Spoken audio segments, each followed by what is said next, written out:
have you done with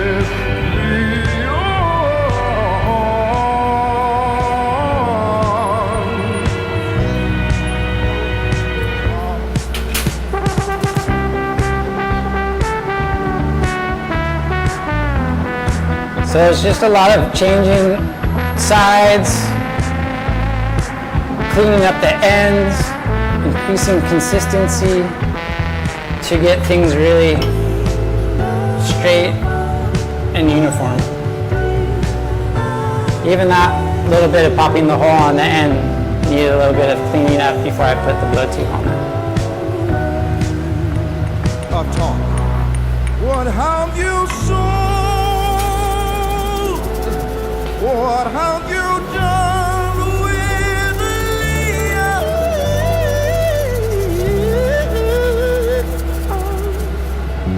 If you use the blow tube, burn it in.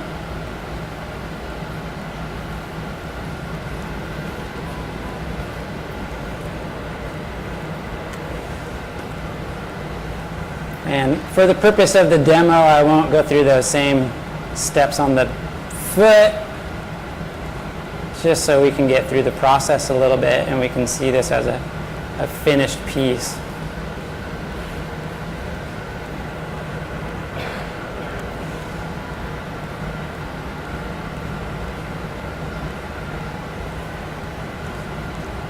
When you pop that hole and you add the blow tube to this end of it, you create a really crisp end to the lines.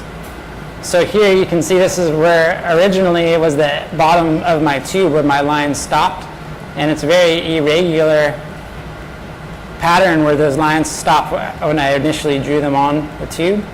So I'm going to work towards those. I'm making sure I have a nice twist in the tube as I'm working towards those, and I will go and remove excess on that end in order to have a very uniform piece of striped tubing.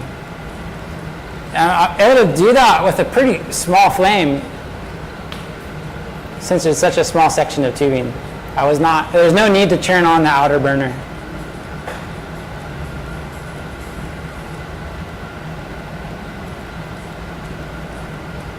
And we'll remove this area where the lines are very inconsistent.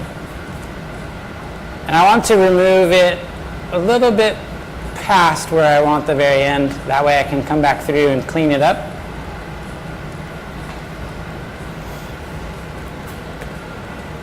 But you can also see I pre-made a lot of these blow tubes, so they're kind of ready to go. As you use them, they get closed down and they get big chunks on the end, and you have to go through and clean them up. So it's nice to have all that prep work kind of done ahead of time.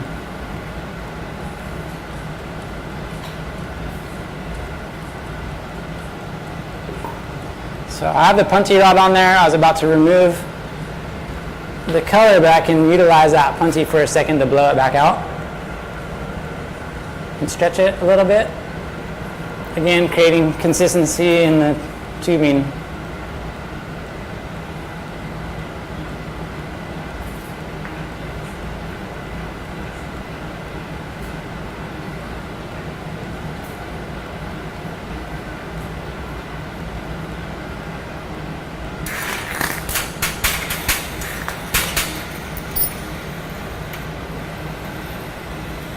And we'll melt that back in.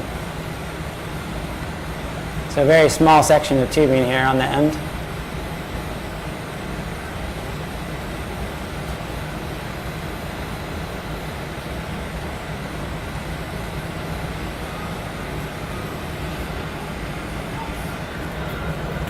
So the foot has to be just right. The bubble on the foot has to come up like this, and it has to go from thinner wall to thicker wall and back to thinner wall, and this is still on the blow tube. That way when I flare it open, it doesn't get any warbles in it, and it's thicker in the middle where it's connected to the bottle, and it flares open consistently. If I had any thin or thick spots in here, I'd start to flare it and it would get very wobbly. So it's important to prepare the tubing accordingly before you attach it to the bottom of the other part of the piece. So again, I'm looking at the wall thickness. The opening of the foot is going to be where the blow tube attachment is, and the foot will be connected to the bottle on the very end here where I'm heating.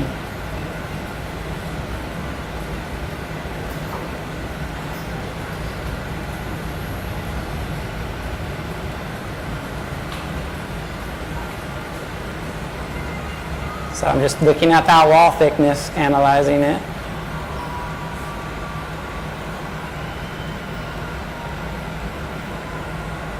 It's getting pretty close.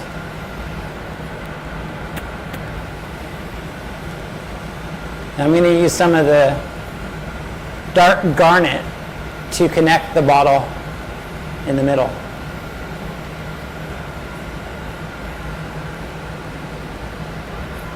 Using gravity here just to get it thicker on the end. I got my dark garnet ready to go. Get some of those oils off of it by wiping it off. That method's only approved with a BAGI t-shirt.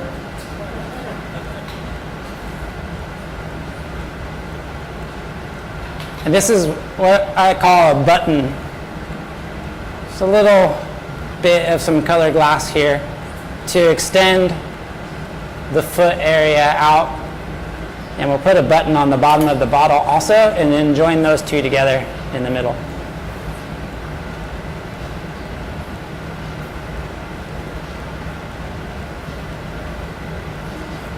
Also, by placing the button on here, it gives us a second chance to thicken that area as the picture's drawn, to make sure that part of the foot is the thickest portion of the tube. The main purpose here is to give it a little extra space between the two sections of tubing to join them together.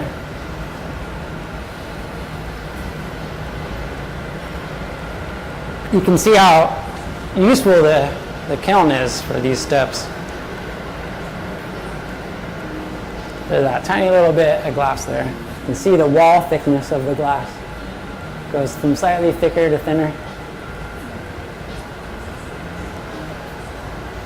And those colors are really hot, so it's hard to get a true sense of what the colors are, but actually the stripes in the tubing are going to be almost more orangey than red. Yeah.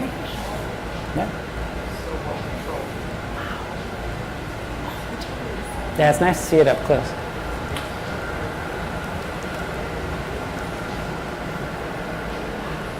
Sometimes we balance these tubes so precariously on the edge here that you open it, it wants to fall out, so it was open really slowly.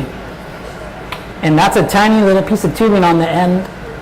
I want to be able to choke up on that when I go to work it. So there's that band of color I created with the lip wraps and the gold ruby. It's just such a beautiful, like, cranberry color. That gold ruby is amazing color.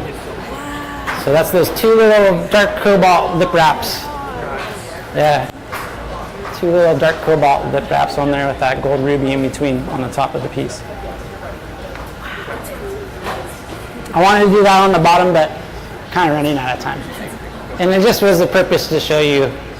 Yeah, and so there's a green one in there that has 3 of those. The green bottle has another one of those right here in the middle of the vessel. So it has the top and bottom and middle. Yeah.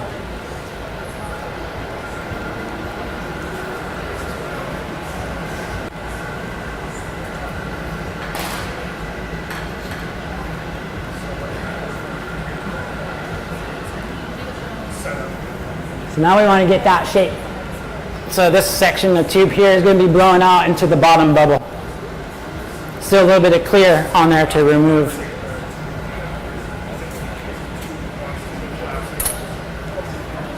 I have this section of metal on the top of my torch. You can put a coated piece of clear glass in there. It's called a blast shield, because the heat coming off the flame can get that intense.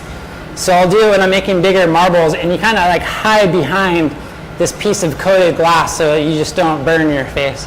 So that's what this is here, and I take it off when I'm doing most of my other work. But that's how intense the heat can be coming, the reflected heat can be coming off. Can you get like a weird sunburn from that? Where there's like Oh, yeah. Big time, yeah. On your cheeks, yeah. I'll wear sunscreen when I do those too. That's why when you go bigger and bigger, then you're just pretty much putting on like that space helmet. Big reflective suit. So I gotta get rid of that clear glass that was on there from the blow tube connection. Spin my lines out to the end to a nice point. So just at the moment kind of going back to refining the pattern, dialing in the pattern. Yeah, isn't that gold ruby color amazing? Such a nice color. When I first got it, I felt like it was a little too light, but now I really like it. So that's why I chose to put black with it, because I feel like it really accentuates that color nicely. If I was to use the dark garnet instead of the gold ruby, you wouldn't see the black. Like it would get, there's such more concentration of red here that the black would kind of get lost next to it. So it's that subtle difference in color can make a huge difference in the finished product. You go all to all that work and then you barely even see, you know, that lip wrap. You're like, all right, I could have just skipped that lip wrap or used a different color in the lip wrap. So I thought about that in the planning of this piece. Because I was just going to bring dark garnet, and I was like, oh, wait a second. If I want the black lip wrap, I might have to use a lighter ruby. And then that's where a little light bulb went off. Oh, yes, I can use the gold ruby. And you only need a tiny little section of the gold ruby, so it still is cost effective. I did not use very much of that color. But I made sure I stretched down more than I needed, just in case I wanted to do a second one, or so I didn't run out of the stretched down color in the middle of the process. So cleaned up the end to a nice point, spiraled point. We'll get the big flame going again.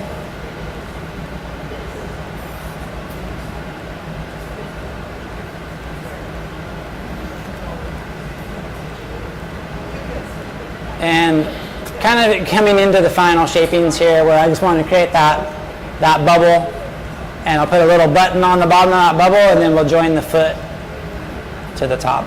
It looks like I will have to punty up to the end of this though, in order to achieve the exact shape. It's just a little risky to expect to blow that all out without a handle on the end.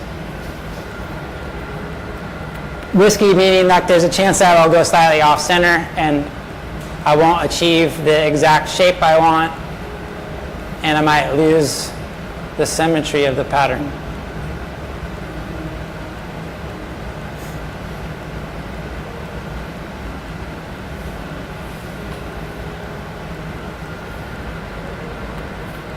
So it probably won't get to the topper tonight, unfortunately.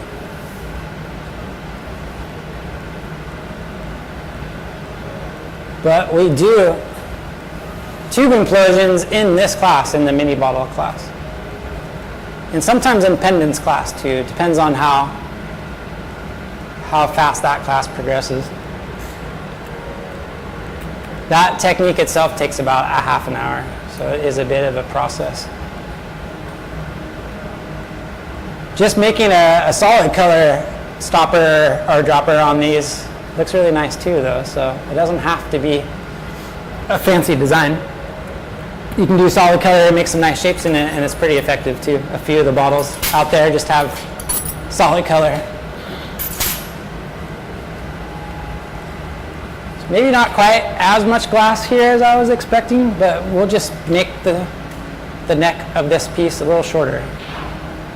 So what I'm doing here with the L-shaped marber tool is centering my punty rod, so when I put it on the end of the piece, the rod itself is centered and it doesn't have any little warbles in it. So that's a really nice L marber, I call that. A really great purpose for that. Just getting the punty centered on the end of the piece is a little art form in itself, right? So I put it on there, but I leave myself a little bit of wiggle room while it's still hot to make a slight adjustment. Doesn't matter so much if the point is not exactly in the center, you just want the rod to be centered. So I'm going to work back into the neck a little bit here to get that final shape. I can't heat too close to the puntee rod, so I have to heat farther back up the piece now.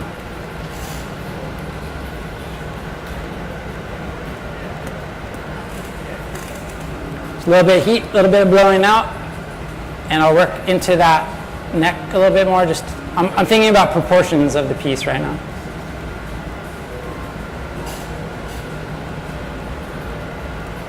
You don't want to heat too much too quickly. You can form a ridge, a thick ridge in there, and that's really hard to remove the thick ridge or the thick area. If you blow too much in one spot, you could make a thin area, and it's hard to absorb that also. Slightly more difficult to absorb a thin area than a thick area. But again, we're always just looking for consistent wall thickness.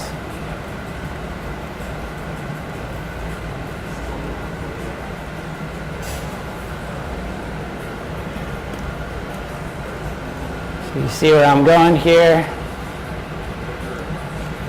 Slowly developing that bottle shape.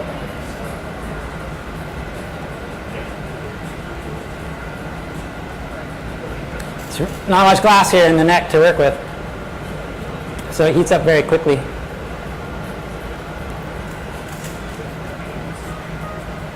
You do notice when I'm blowing, I'm also spinning the glass with the blow tube in my mouth.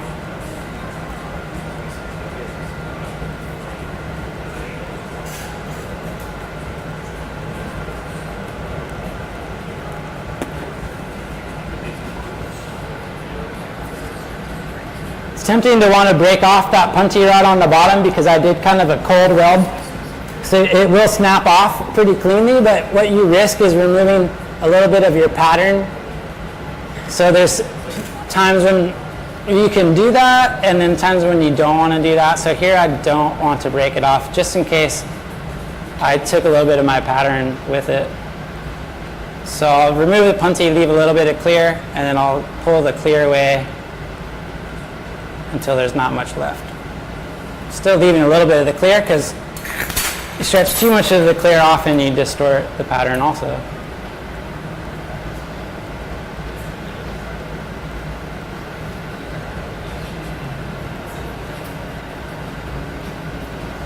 So this is not obviously the desired finished shape. Now we're trying to heat all those areas together at one time and blow them out into one bubble. The outer burner of this torch is not supposed to look like that. My torch is a little clogged up. I tend to run this torch a little too low of heat and it creates some issues with it, and it's kind of beyond me to fix it, so I'll have to send it in and get it cleaned or even retooled a little bit. But they're usually pretty good with that. But I do have a backup torch because, like I said, I kind of run this one a little too low sometimes. It's really designed to be a very hot torch. Yes.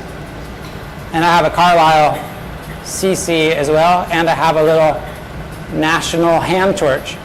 So this is a bench mounted torch, but it's also nice to have a torch that you can pick up in your hand and move around the glass. Obviously here I'm moving the glass around the torch the whole time. Was that? So carb cleaner. Carb cleaner? Yeah. Yeah, I don't know what they do honestly, but I think they might use like an ultrasonic cleaner and then get in there with a really small drill and drill them out.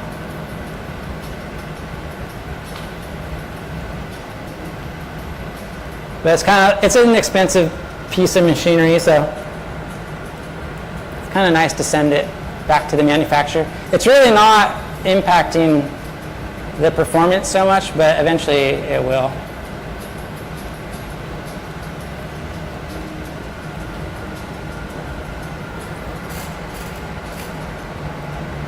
So you might be noticing sometimes I blow up into the air and sometimes I'm blowing down. Just using gravity to increase the consistency.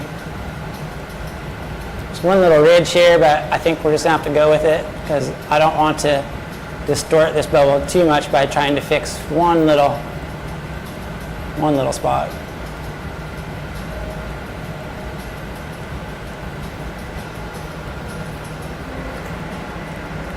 And of course, the last area you heat is going to expand more.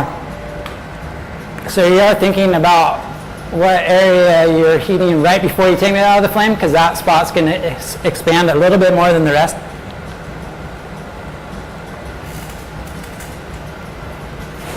So that's looking pretty good.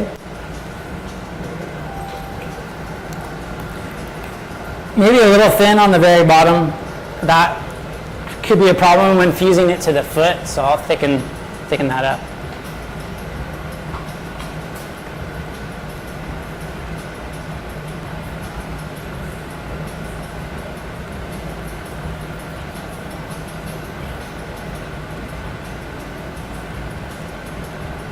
I was talking with James earlier about how interesting it is using the torch and actually be able to thicken the glass with heat, because you really don't, it's harder to do that with furnace work. You're going into these big glory holes, they call them, these big furnaces, and you're able to like reheat the glass, but you're not really able to like constrict the glass while in the heat source. You're bringing it back out and you're using pressure to constrict. So it is really interesting using the torch and being able to condense the glass right in front of you in the flame without using any pressure, because that heat source is so strong and so direct. So of course, as I'm thickening the bottom to make it better to fuse, it is getting a little smaller, but that's fine. I think it'll be a nice proportion. The foot was a little smaller than I had anticipated too, so they're actually sizing up quite nicely. There's little tricks with the foot. I kind of want the bottom diameter of the foot to be similar to the diameter of the bubble, so you can flare more or less to achieve that. So sometimes it's very fluted and tall, and sometimes it's very flat and wide. And those are just little tricks you can use to get good proportions on it. So now that the bubble is shaped, the correct thickness is achieved in the bottom of the bubble, meaning that it's not too thin. I'm able to add my button of dark garnet.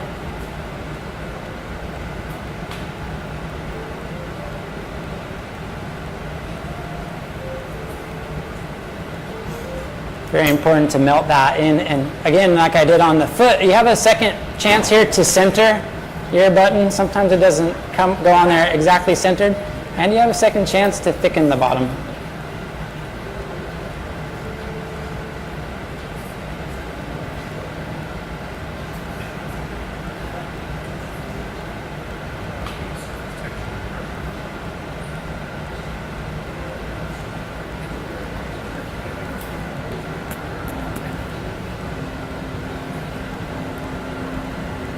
Blowing a little bit to puff some of the tube down in there, but it applies a little bit of pressure to the backside of the button, and it helps finalize the fusion to the tube, and it just helps push the button out a little bit.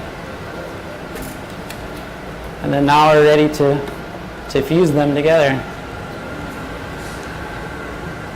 It's still hot, so don't want it to slump.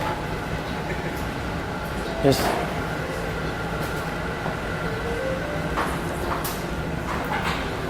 usually I have a smaller little piece of Kevlar. So now we're going to fuse this together. I want a kind of a smaller, sharper flame for the fuse. So I was just testing. I have this third oxygen port here, or second oxygen port. I'm just kind of testing. It's hard to tell like how much you have that on sometimes. So I was just seeing how strong I had that extra oxygen on and dialing it in. So it's a small, sharp flame. I need to get both sides of these third stage red hot to white hot, and it's difficult to fuse them together cleanly. Ideally you don't want to work them too much after the initial connection. You want to minimize how much work you have to do. on it after you stick them together. So we'll just go with that for a second. It's got a little bump in it, but it's pretty well, it's nicely centered. So there's a little trick here of just letting it stiffen up a little bit and not overworking it at this point in time. I don't know if you noticed, but that dark garnet turned totally clear when I had it hot, and then it quickly turned back to ruby red color. Very interesting, self-striking ruby.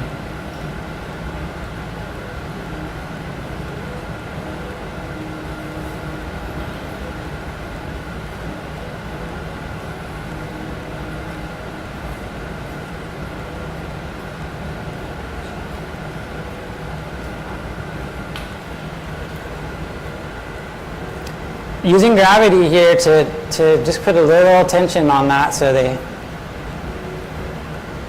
stretch ever so slightly. See how clear it is right now? And then as it cools down to room temperature, it goes back to ruby. So yeah, self-striking ruby. There's another self-striking ruby, it's called pomegranate, but it's not as saturated as the dark garnet. And sometimes it doesn't, if you use a little bit of it, it doesn't strike back out. So it has to be kiln struck, even though it's supposed to be self-striking ruby. So that's why I kind of tend to like this dark garnet more than the pomegranate. Third time, hopefully a charm here. It's looking pretty good.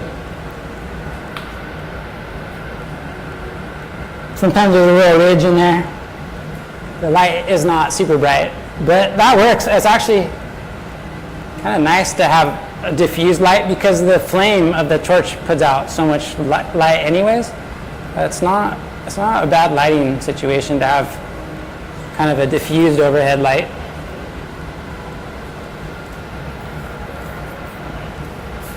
So now those two pieces are joined together. We'll open up the bottom and flare open the foot, but oh yeah, there you go. But you know, I won't be able to do that without putting at least a little lip wrap of black on there.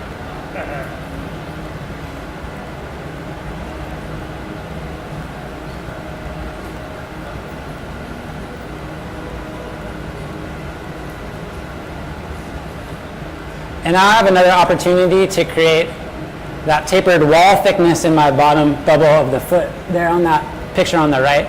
There's another opportunity now to approach that from a different side because I'm able to work at the blow tube side now since I switched ends.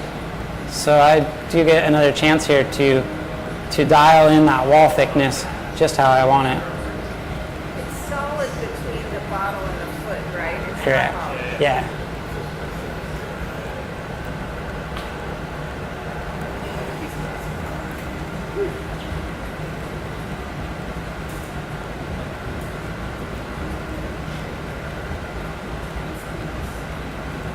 So when I remove this bottom blow tube, I'm actually going to create an enclosed bubble where the air is trapped inside the glass.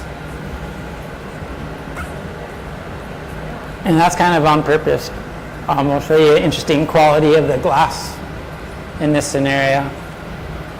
But I still feel like there's a little work to do to create that desired wall thickness, and it just makes flaring the foot that much easier the better you can create that tapered wall thickness in the foot.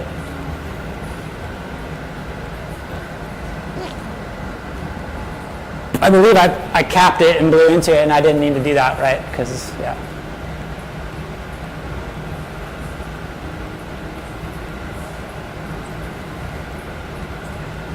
I was thinking it was hollow there for a second.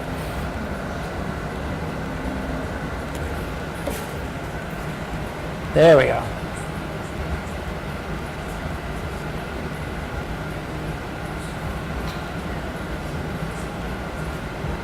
Now it's getting where we want it.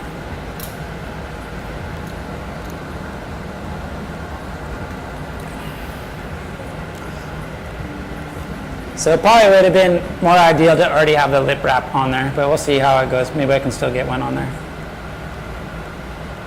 It's nice to have a little clear on the edge of your foot too.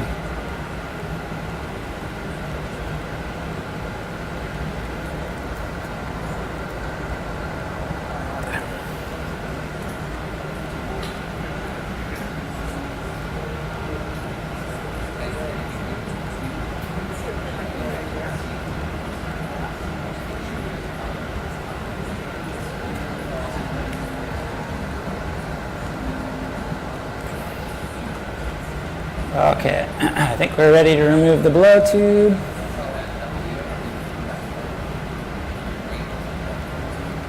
So now I have trapped air in there, but the air wants to push the bubble out in this scenario. So you can use that to your advantage, because it'll actually blow out the bubble for you a little bit and create more consistency. See, it's actually pushing the air and blowing itself into a bubble. But it's totally trapped. There's no opening.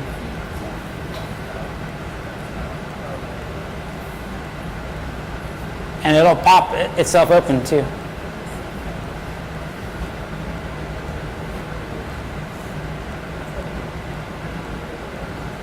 So just ripped open, popped the hole itself.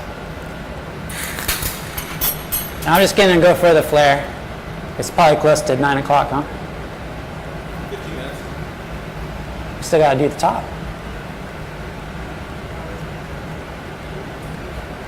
So did it pop open because you heated the trapped air? Yes. Starting the flare. A little bit of a back spin is really beneficial.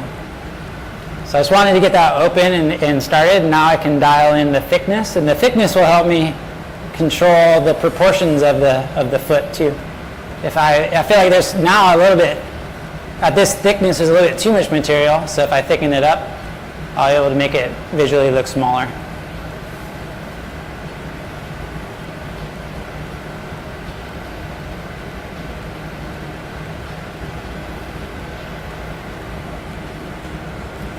I want the slightly wider reamer for this.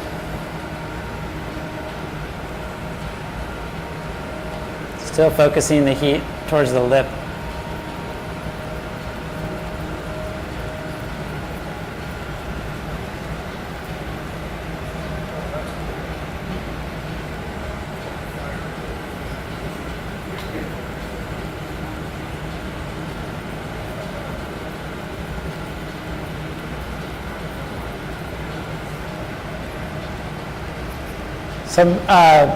Most glass blowers use a pair of jacks that were almost like tweezers, and they use it to hit 2 spots at one time.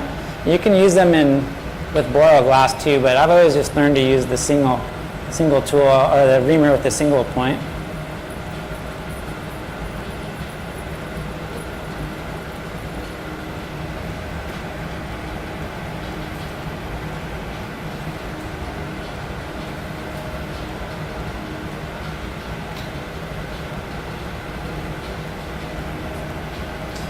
And just finishing it up here, this is looking pretty good.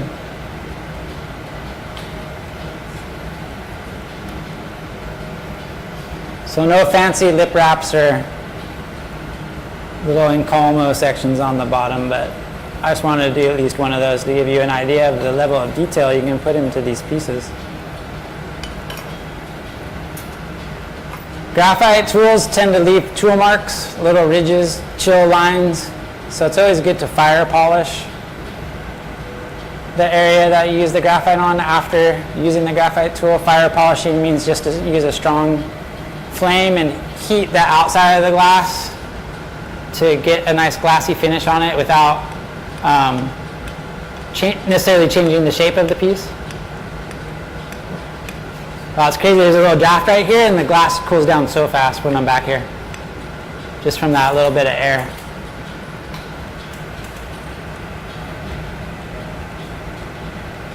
I tend to do most of the flattening by eye and in front of me rather than using the table.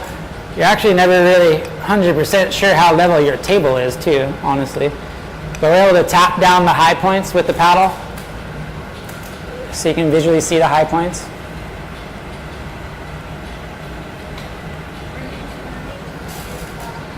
Tapping the paddle to get like the high points down, and then when I feel like all the high points are gone, I put a firm pressure, and I can always check it on the pad. This ball's a little tall, but that's kind of cool. And we'll take a little break and reheat it in the kiln, and then finish the top. Thank you.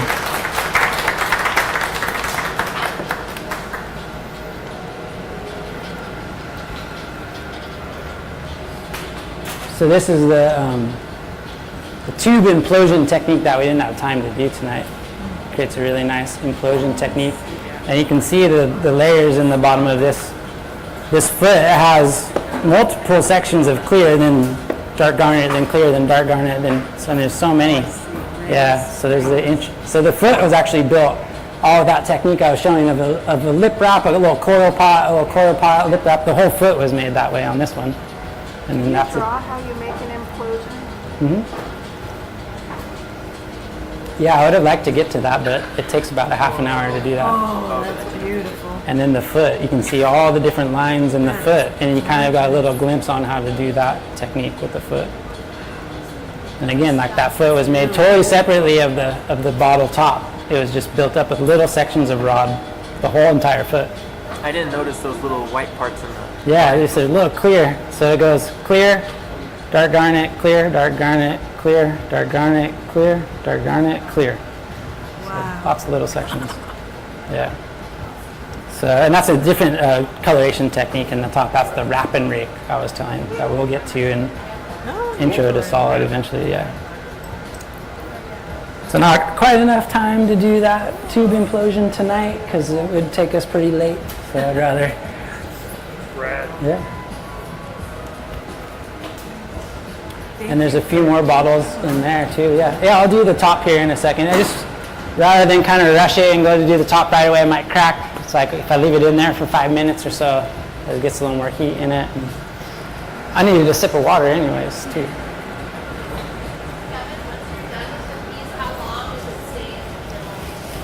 It's got to stay in there at 1050 for 1 hour per 1/4 inch of thickness.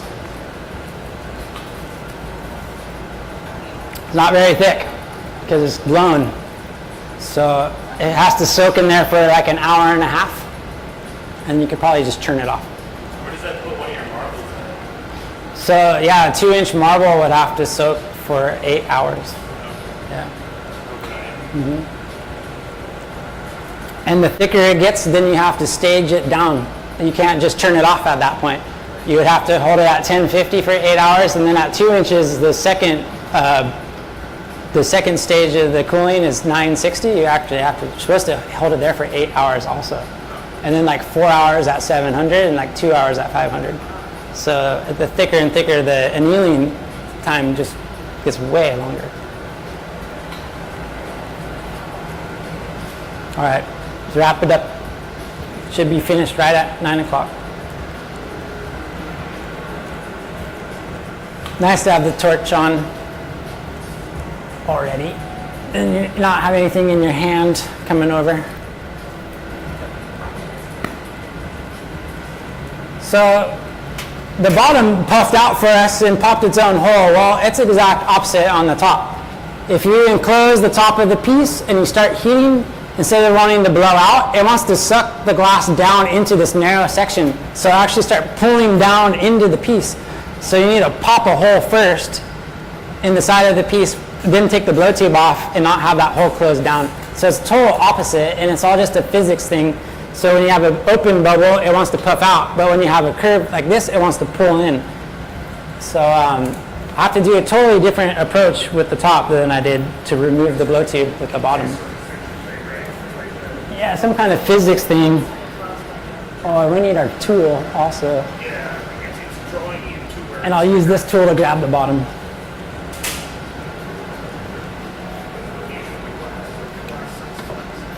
So again, you might as well just take a little break, let the kiln do a little bit of the work for you, take out some risk of cracking the top, because we know by the time I got finished with that foot, that top was probably totally room temperature. A little bit of heat in the grabber tool, just so you don't shock the piece with the metal. These are called hot fingers or a claw grabber.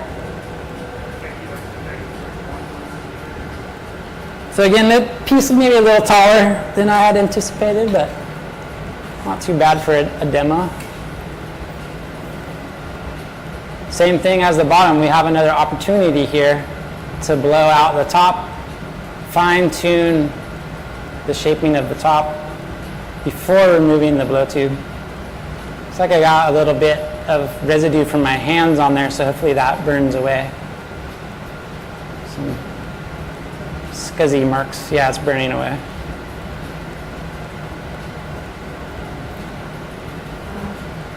But I'll take this opportunity to blow it out one more time.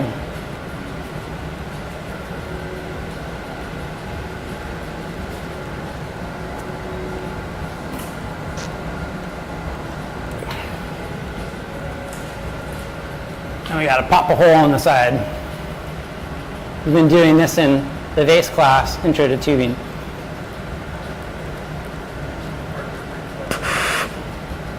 Then you have to remove the blow tube in a way that the hole doesn't close back down, so you just kind of tear it off crudely. And I want to re-establish my contours on the inside of the piece, and I'm not really thinking too much about what it looks like on the outside quite yet.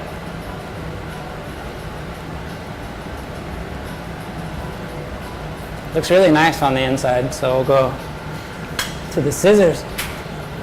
Scissors might drop, the scraps might drop through the table here, so I'll have to be careful I don't burn the hoses.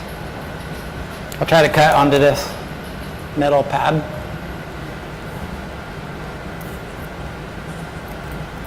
You only get a few cuts there and it gets a little cold and you have to reheat. Do you always cut to make the lip? Yeah, most every time. It's an efficient way to remove the excess, especially when you have to pop a hole on the side and have such an irregular top to it. The deeper you can go in the shears, the cleaner the cut.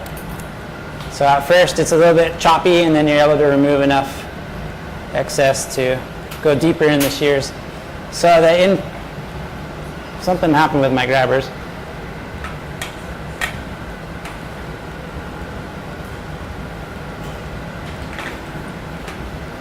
So the inside of the vessel got a little weird, so I'm going to go back in with the reamer and make sure the inside contour is what I want.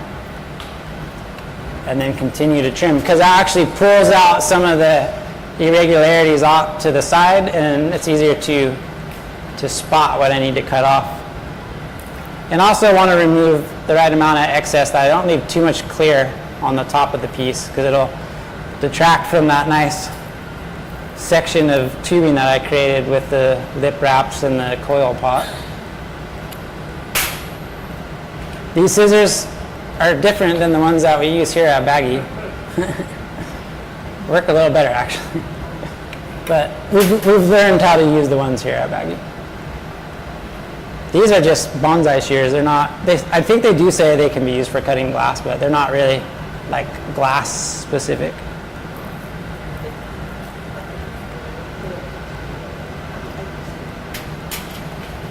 So that was a pretty good trim. Use the graphite paddle to achieve now we're achieving the correct shape from the outside. And tap down any remaining high spots. Not too much, you don't want to go too far with it yet because there's still some inconsistencies.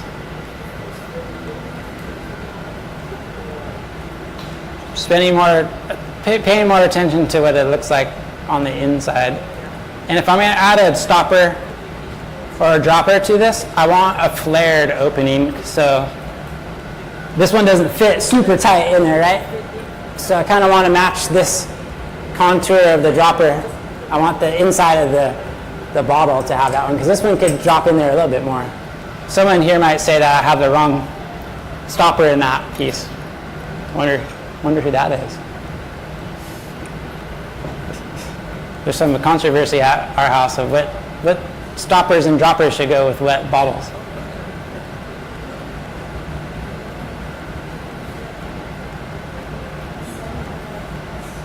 Dave said that you can't surf and flame work at the same day. Is that true? What's that? You can't surf and flame work at the same day. Is that shoulders? Oh. Nah, you can do it.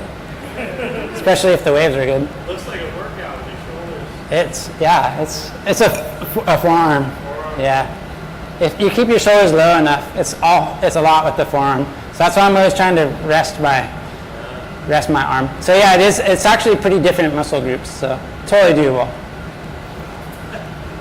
But I mean, if the waves are good, then you have to go surfing no matter what you did that day. That's just how it goes.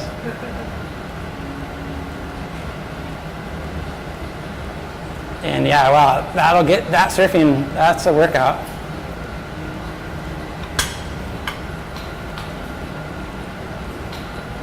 So same, you've seen it before, same stuff here.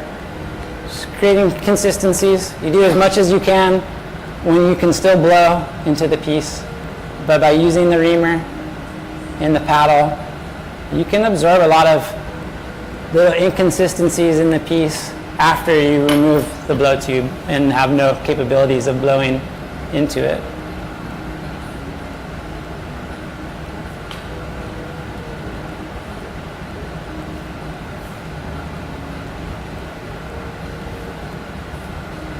It's exactly 9 yet? Yeah. All right, I'm gonna finish it then.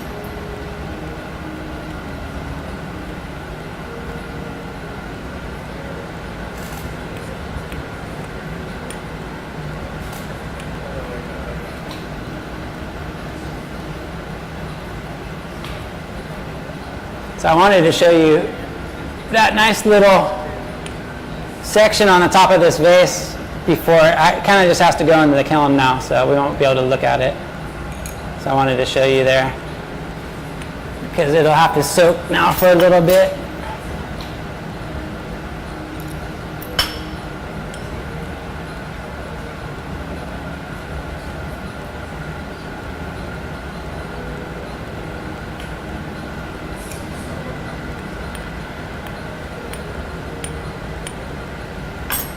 So there it is, the finished top.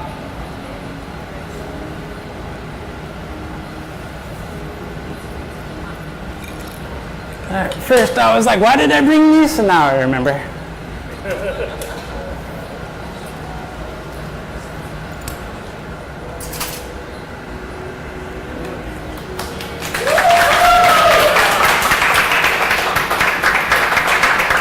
There it is.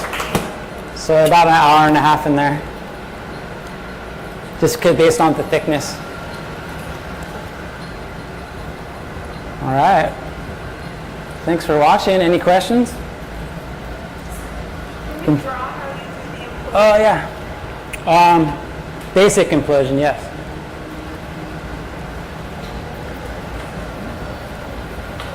So for an implosion on a rod, you would take a rod, usually about a ½ inch rod, and you flatten it into a disc like this. Then from there, you would add all your pattern to the bottom, usually dots. I like to do concentric rings of dots, so I start in the center, and I go around, and I go in between each of those,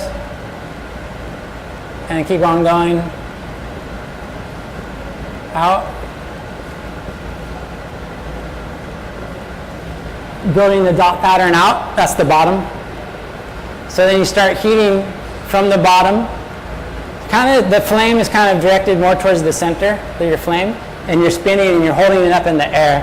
And what happens is that from the heat and the surface tension of the boro, is it creates kind of this mushroomy, domed shape like that. And as it does, it starts sucking those little dots of color up into the clear in this pattern. And you continue to do that until it's continues to thicken and thicken, and that color gets pulled farther and farther and farther and farther and up, and these ends come closer and closer together until you're left with a piece like this with kind of a flower pattern in the center of it.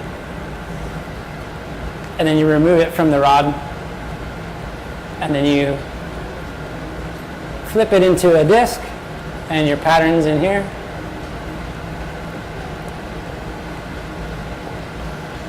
And then you can change the axis of the rod to do it this way, and if you're like me, you make a teardrop pendant out of it with your loop right there, and then your pattern's in right there. So that's the basic concept. You can make a disc from a piece of tubing, and it's actually a few more steps. Which class do you teach that in? We do implosions and pendants class, and tube implosions sometimes works its way into the mini bottles, because most of those students have taken a class from me already that has done rod implosions, so that's a little bit more advanced, so we kind of go into the tube implosion. The mini bottles class is a 3-night class where we do bobbles one night, we add the foot the second night, and then on the third night you have time to finish up and then work on doing implosions. So we have kind of a whole designated night for implosions in that class. But yeah, the tube, I was trying to get to it, but it takes about a half an hour to do one nicely. And it's interesting, like you blow a bubble here and you add your pattern on the outside of the bubble, and then you flatten the disc in, and there's like a way where you have to take the disc off and then invert it, so your color's now on the bottom of the disc, and then it implodes up into it. And the disc is much thinner when you do it on a tube, so it's really hard to control it too. And there's some great examples of that out there of my pendants. There's some really nice tube implosions I just did recently. But yeah, that one still needs a dropper of some sort. So, and the green one out there too. Yeah, if you have a second, go check out the green one, because I did that little section 3 different times in that green one.